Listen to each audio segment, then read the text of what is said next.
మేము మనం చేస్తున్నాం. ఒకటి ఆర్థిక భారం రాష్ట్రం మీద ఇప్పటికే 1,00,000 కోట్లు వ్యయం దాటింది. ఇప్పుడున్న అంచనా మేరకు ఆ ప్రాజెక్టు పూర్తి చేయడానికి 1,50,000 కోట్లు పడుతుంది. ఇప్పటికి తీసుకున్న అప్పుకే సంవత్సరానికి ఇరిగేషన్ శాఖ ఈ అప్పులు, ఈ ఇంట్రెస్ట్, ఈ ప్రిన్సిపల్ రీపేమెంట్ కి సంవత్సరానికి 16,000 కోట్లు కట్టాల్సి వస్తుంది. తుమ్మడేటి నుంచి మేడిగడ్డకి లొకేషన్ షిఫ్ట్ చేయడం కూడా ఒక పూర్తిగా ఒక పొరపాటు, గ్రాస్ ఎర్రర్. మరి అది షిఫ్ట్ చేసి అక్కడికి వెళ్ళి కడతామని చెప్పి ఇక ఇప్పుడు అది కూడా కూలిపోయింది. ఇప్పుడు వాళ్ళు పెద్ద పెద్ద మాటలు మాట్లాడుతున్నారు కాబట్టి to set the record straight, Telangana ప్రజానీకానికి మొత్తం వాస్తవాలు తెలియజేయడానికి ఈ యొక్క ప్రెజెంటేషన్. ఈ నేషనల్ డ్యామ్ సేఫ్టీ అథారిటీ ఎవరు, అసలు వాళ్ళని కూడా కించపరిచే విధంగా బీఆర్ఎస్ పార్టీలో పెద్ద మనుషులు మాట్లాడడం ఇది చాలా చాలా దురదృష్టకరం. నేషనల్ డ్యామ్ సేఫ్టీ యాక్ట్ అని పార్లమెంట్లో, లోక్సభలో, రాజ్యసభలో చట్టం పాస్ అయ్యి భారత రాష్ట్రపతి దాన్ని గెజెట్ చేసి లోక్సభలో, రాజ్యసభలో ఈ national dam safety act pass అయినప్పుడు బీఆర్ఎస్ పార్టీ, బీఆర్ఎస్ ఎంపీలు మద్దతు పలికినరు. ఆ యాక్ట్ ప్రకారమే నేషనల్ డ్యామ్ సేఫ్టీ అథారిటీ ఏర్పడ్డది. భారతదేశంలో ఉన్న అన్ని డ్యామ్స్, బ్యారేజీలు ఈ నేషనల్ డ్యామ్ సేఫ్టీ అథారిటీ ద్వారా జాతీయ స్థాయిలో, అంతర్జాతీయ స్థాయిలో ఎక్కువ నాలెడ్జ్, ఎక్కువ టెక్నికల్ నాలెడ్జ్, ఎక్కువ అనుభవం ఉన్న వాళ్ళని ఆ నేషనల్ డ్యామ్ సేఫ్టీ అథారిటీ ఏర్పాటు చేయడం జరిగింది. వాళ్ళ డ్యూటీస్ అండ్ రెస్పాన్సిబిలిటీస్ కూడా స్పష్టంగా పార్లమెంట్లో చేసిన చట్ట ప్రకారమే ఉన్నాయి. ఏంటిది? దేశంలో ఉన్న 5,700 డ్యామ్లు, బ్యారేజీలు, వాటి రక్షణ, ఆ సేఫ్టీ ప్రికాషన్స్, ఏం ప్రొసీజర్స్ ఫాలో కావాలి అని చాలా స్పష్టంగా ఇవ్వడం జరుగుతుంది. దాని ప్రకారం నేషనల్ ఎన్డీఎస్ఏ ముందుకు పోతుంది. అదేవిధంగా ఏ డ్యామ్కి, ఏ బ్యారేజీకి ఏ సంఘటన జరిగినా ఈ NDSA report is the final authority in this country. దానికంటే పెద్ద ఇంకా ఇంకేం బాడీ లేదు, టెక్నికల్ ఎక్స్పర్ట్స్ ఎవరు లేరు ఆ విషయాన్ని పరిశీలించడానికి. మరి అదేవిధంగా ఆ సంఘటన జరిగితే ఏం చేయాలని చెప్పడానికి పార్లమెంటు చేసిన చట్టం మేరకు నేషనల్ డ్యామ్ సేఫ్టీ అథారిటీ ఏర్పడి, ఆ నేషనల్ డ్యామ్ సేఫ్టీ అథారిటీలో national, international experts on dams and barrages తో భారతదేశంలో 5,700 డ్యామ్ల, బ్యారేజ్ పర్యవేక్షణ వారి కింద ఉండడం ఇది చట్టం. ఇదేదో మరి బీఆర్ఎస్ లో మరి వీళ్ళు మాట్లాడేది వీళ్ళు ఇష్టం ఉన్నట్టు కాదు. అది వీళ్ళకంటే కొద్దిగా ఎక్కువ నాలెడ్జ్ ఆ ఎన్డీఎస్ఏకి ఉందని అనుకుంటున్నా.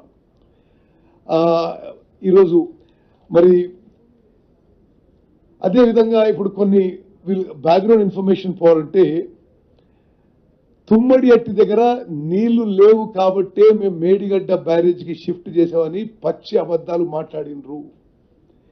చాలా స్పష్టంగా తుమ్మడి అట్టి దగ్గర 165 టీఎంసీ అవైలబుల్ ఉన్నాయి అని చెప్పి అన్ని రిపోర్ట్స్ ఉండగా వీళ్ళు మేడిగడ్డ షిఫ్ట్ చేయడం జరిగింది. అదేవిధంగా కనీసం తుమ్మడి అట్టి దగ్గర ఇప్పటికన్నా బ్యారేజ్ కట్టుంటే ఉమ్మడి ఆదిలాబాద్ జిల్లా, నిజామాబాద్ జిల్లా కొంత భాగం నీళ్ళు వచ్చేవి. అది తట్టిన మట్టి పోయకుండా వాళ్ళ హయాంలో తుమ్మడి అట్టి బదులు వారధ దగ్గర కడదామని చెప్పి మళ్ళీ ప్రపోజల్ ఇస్తే అది సిడబ్ల్యూసి ఇది టెక్నికలీ నాట్ వైబుల్ అది కొటేషన్. అదేవిధంగా ఈ అంటే ఎన్ని ఘోర వైఫల్యాలంటే, ఎంత తీవ్రంగా రాష్ట్రానికి, రాష్ట్ర ప్రజలకి, రాష్ట్ర రైతులకి, రాష్ట్ర ఆర్థిక వ్యవస్థకు నష్టం జరిగిందంటే నేను జస్ట్ హైలైట్గా చెప్తున్నా. సుందిల్లా అండ్ అన్నారం బ్యారేజ్లు డిపిఆర్లో పలానా చోట కడతామని చెప్పి ఒక బ్యారేజ్ ఏమో 2 కిలోమీటర్ల దూరంలో, ఇంకో బ్యారేజ్ ఏమో 5 కిలోమీటర్ల దూరంలో కట్టిండ్రు. అంటే ఎంత పెద్ద ఇది పొరపాటు ఆలోచన చేయాలి. ఎక్కడైతే కట్టిండ్రో అక్కడ జియో టెక్నికల్ ఇన్వెస్టిగేషన్ చేయలే, సాయిల్ టెస్టింగ్ చేయలే.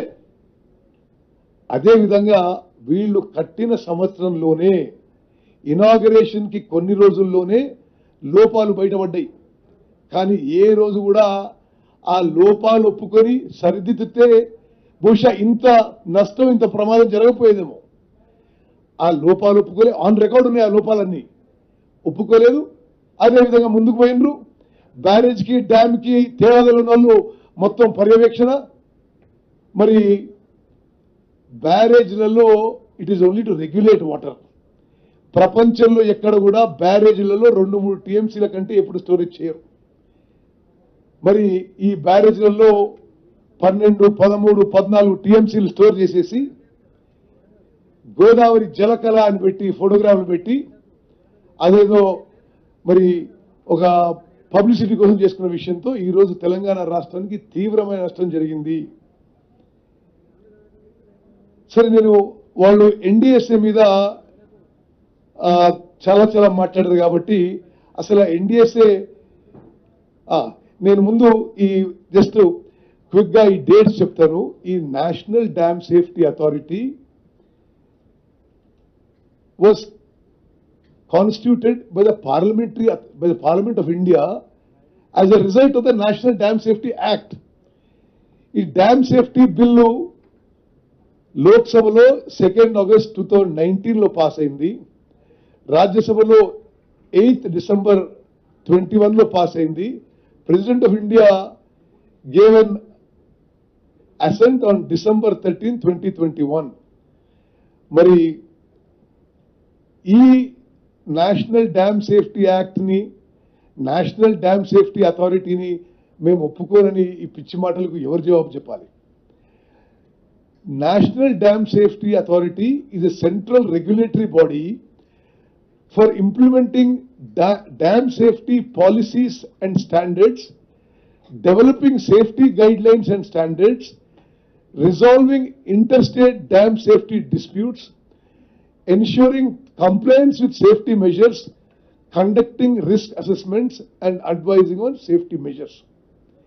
మరి నేను మళ్ళీ రిపీట్ చేస్తున్నా, డ్యామ్ డిజైన్, బ్యారేజ్ డిజైన్ అయింది, నిర్మించబడ్డది, కూలిపోయింది. మొదటిసారి ఎన్డీఎస్ఏ వచ్చింది. టిఆర్ఎస్ పార్టీ, బీఆర్ఎస్ పార్టీ అధికారంలో ఉండగానే వాళ్ళ గవర్నమెంట్ లోనే.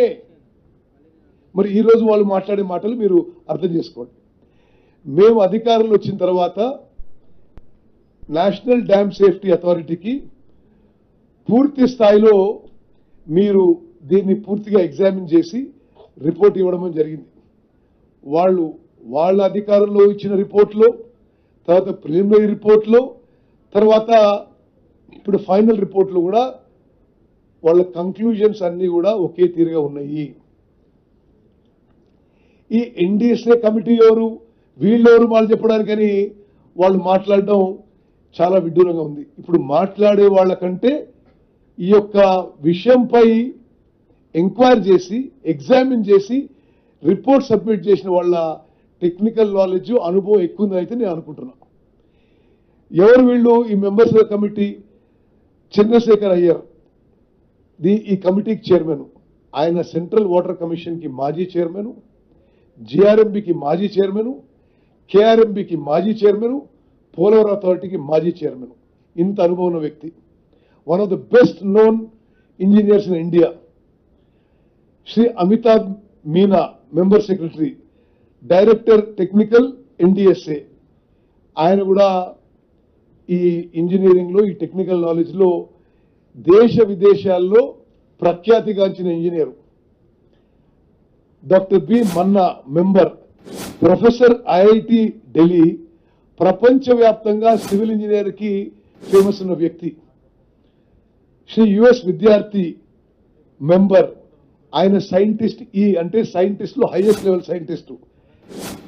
ఇక్కడ central soil and material research station New Delhi. అంటే భారతదేశంలో ఏ డ్యామ్ కట్టినా, ఏ బ్యారేజ్ కట్టినా, ఏ టనల్ కట్టినా, ఏ పెద్ద ప్రాజెక్ట్ కట్టినా, ఏ ప్రెస్టీజియస్ ప్రాజెక్ట్ చేపట్టినా the central soil and materials research station వాళ్ళు ఈ సాయిల్ మెటీరియల్స్ విషయంలో ఆ టెస్టింగ్ చేసేవాళ్ళు, వాళ్ళ అభిప్రాయం ఇచ్చేవాళ్ళు వాళ్ళు. అదేవిధంగా శ్రీ రాహుల్ కుమార్ సింగ్ మెంబర్, ఆయన డైరెక్టర్ గేట్స్, అంటే ఈ డ్యామ్లకి బ్యారేజ్లకి గేట్స్లో దేశంలోనే expert. Doctor RG Patil member ఈ కమిటీకి, additional director central water and power research station Pune. ఈయన కూడా ఆయన ఫీల్డ్లో చాలా famous person. Shri SK Sharma, director BCDE CWC New Delhi. Doctor R Chitra ఈ కమిటీకి మెంబరు, ఆమె director central soil and materials research station. ఈ కమిటీ ఈ కాళేశ్వరం ప్రాజెక్టు కూలిపోవడంపై, ఈ మేడిగడ్డ బ్యారేజ్ కూలిపోవడంపై సుదీర్ఘంగా ఒక 12-13 నెలలు పరిశీలించి, వందల మీటింగ్లు చేసి, వందల ఇన్స్టిట్యూట్స్ టెక్నాలజీ టెస్టింగ్లు చేయించి వాళ్ళు సబ్మిట్ చేసిన రిపోర్టు ఈరోజు మేము ముందు వస్తున్నాం.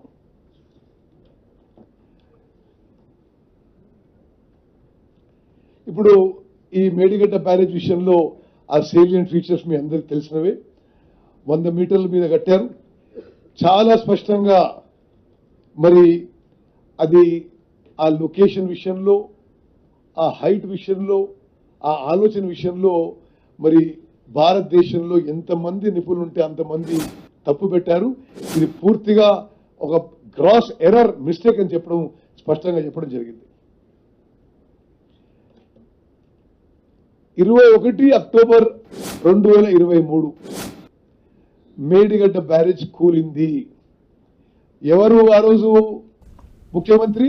కల్వకుంట్ల చంద్రశేఖరరావు. ఎవరి ప్రభుత్వం? బీఆర్ఎస్ ప్రభుత్వం. ఆ తర్వాత